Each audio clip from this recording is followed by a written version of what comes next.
My name is Huan. I am a psychology undergraduate from Ho Chi Minh University of Education, Vietnam.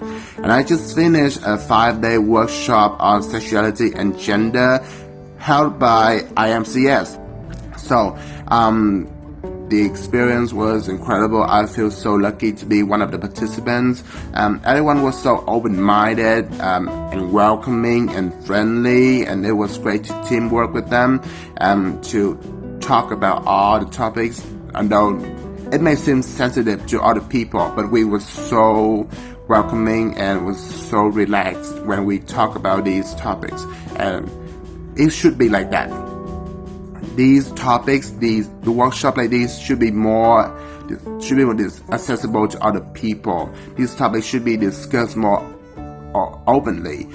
Thank you, IMCS, for this amazing workshop, and I hope there will be more of these for students all around the world. Thank you. God bless.